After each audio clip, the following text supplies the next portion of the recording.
Well, thank you very much. It's an honor to have President Zelensky of Ukraine, and we've been working very hard, very close. So we've actually known each other for a long time. We've been dealing with each other for a long time, and very well. We had a little negotiation spat, but that worked out great, I think, for both countries, and I think for the world, actually, beyond both countries. And we have something that is a very fair deal, and we look forward to getting in and digging and working and getting some of the rare earth. But it means we're going to be inside, and it's a big commitment from the United States, and we appreciate working with you very much. And we will continue to do that. We have had some very good discussions with Russia. I spoke with President Putin, and we're going to try and bring this to a close. It's something that you want and that he wants. We have to negotiate a deal. But we've started the confines of a deal, and I think something can happen. The big thing is the number of soldiers, mostly at this point, but soldiers being killed. We're losing thousands of soldiers. So on both sides, we're losing a lot of soldiers, and we want to see it stop. And we want to see the money get put to different kinds of use, like rebuilding. And we're going to be working very hard.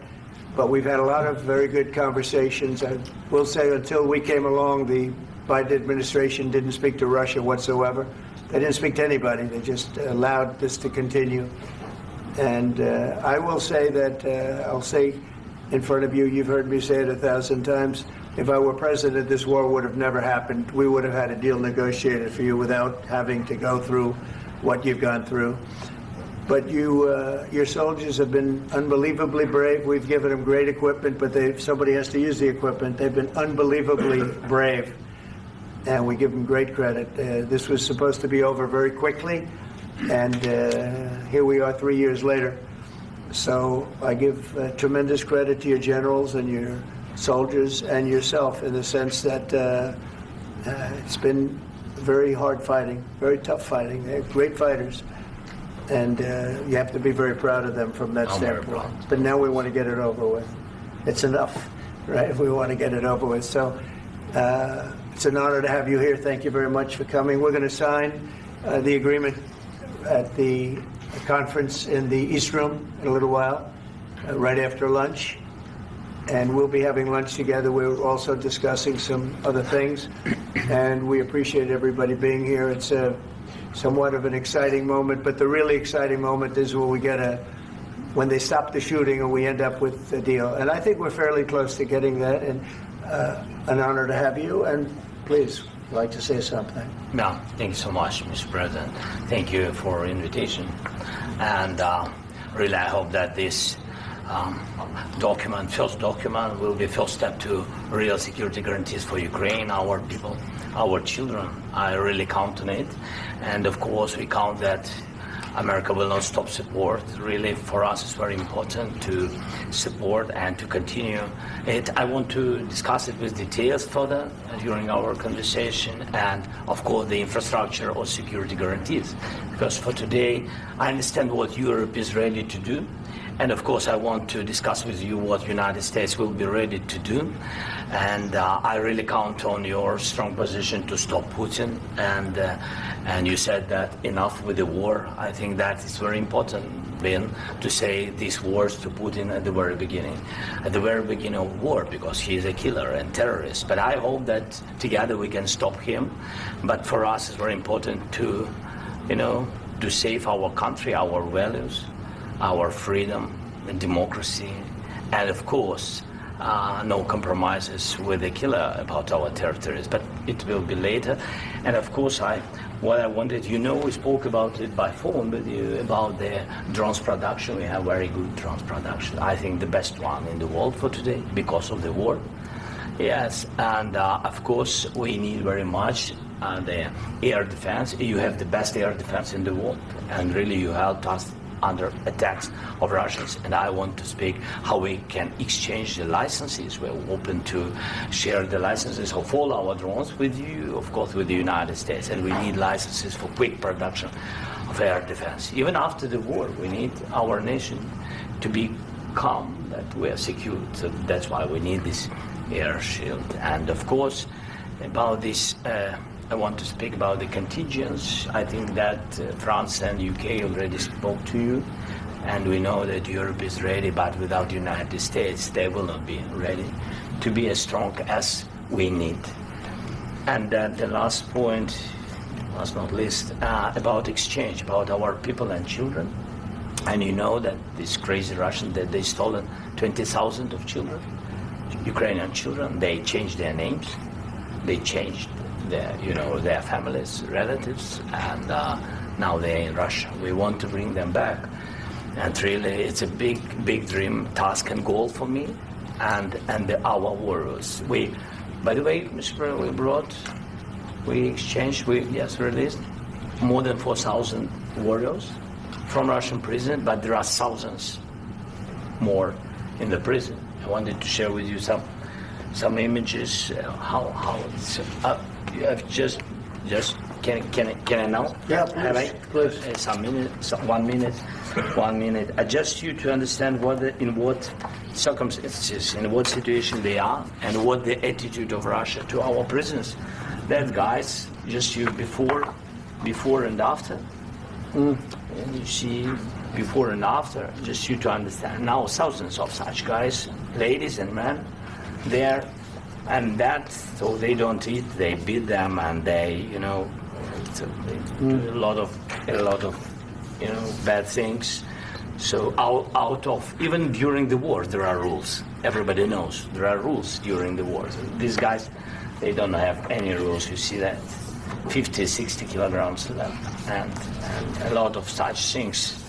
And I didn't want to show you what the changes with images of children, because I will share with you. And I mean, it's looking tragic. No, that's tough stuff. I wanted very much to give you, and you see. Yeah. This is pastor, by the way. They stolen pastors because it's not Russian church. They stolen pastors and moved pastors to the prison. We, at the end of last year, we brought 3 pastors, and we could exchange them. And this is pastor, you see. Yeah, that's tough. Yeah. So I mean, this I wanted to show you, and this. So thank you very much. We want to get that ended, right? Yeah. Of course. We And I want. think we will. And We have to, of course. do you have any questions, please? Thank you, Mr. President. With the how much money is the U.S. going to put into the fund that is being created today, and how does this provide long-term security for Ukraine? Well, we don't know exactly how much, because we're going to be putting some money in a fund that we're going to get from the raw earth that we're going to be taking and sharing in terms of revenue. So it's going to be a lot of money will be made from the sale and from the use of raw earth. And as you know, our country doesn't have much raw earth. We have a lot of oil and gas, but we don't have a lot of the raw earth. And what we do have is protected by the environmentalists, but that can be unprotected. But still, it's not very much. They have among the best in the world in terms of raw earth. So we're going to be using that, using it for all of the things we do, including AI and including weapons and the military, and it's really going to very much satisfy our needs. So it's something that just worked out really well. We have a lot of oil, and we have a lot of gas, we have a lot, but we don't have raw earth. So this has just about every component of the raw earth that we need for computers, for all of the things we do. This puts us in great shape. And a long-term security for Ukraine. How does this provide? I think they're going to have great luck. I think once we make the agreement, that's going to be 95% of it. They're not going to go back to fighting. I've spoken with President Putin, and I feel very strong. I've known him for a long time, and I feel very strongly that they're very serious about it, and we'll make a deal. And when the deal is made, I don't think we talk about security. Everyone's talking about the other day. All they talked about was security. I said, let me make the deal first. I have to make the deal first. I don't worry about security right now. We have to have a deal, because right now, last week, 2,000 soldiers died on both sides. 2,000, and they're losing 1,000, 2,000, 3,000 a week. So as we sit here and we talk, people are getting shot and dying on the battlefield. And, you know, they're not American soldiers, but they're Russian soldiers and they're Ukrainian soldiers, and we want to be able to stop it. And we want to be able also to spend money on other things. We don't want to, this is a tremendous amount of money. And what the Biden administration did was terrible. They were giving money, but they had no security on the money. Europe, as you know, gave much less money, but they had security. It was in the form of a loan. They get their money back, and we didn't. And now, at least we're protected because the American taxpayer has to be protected too. But this is an incredible agreement for Ukraine because we have a big investment in their country now, and what they have, very few people have. And we're able to really go forward with very, very high-tech things and many other things, including weaponry that we're going to use in many locations, but that we need for our country. This allows us to do this. Sorry. Military aid. Yes, go ahead, please. If I can just yes. In the document, there is one of the very important points if we speak about business and investment. We never had LNG terminals in Ukraine. This document will open. I mean, the next document, but anyway, here we see in the framework, we see really goodwill for this. LNG terminals for us is very important, and I think for security of European continent. We have the biggest storage, gas storage. We have the biggest in Europe. Yes, and we can use it. Use it for LNG. Use it for LNG, and we will do it. And really, we can help Europe because Europe really helped. President Trump said that they made less support, but they are our friends and they are our very supportive partners. They really gave a lot. Really, they did. They gave a lot, but they gave much less. No. Much less. No. No. No. Okay.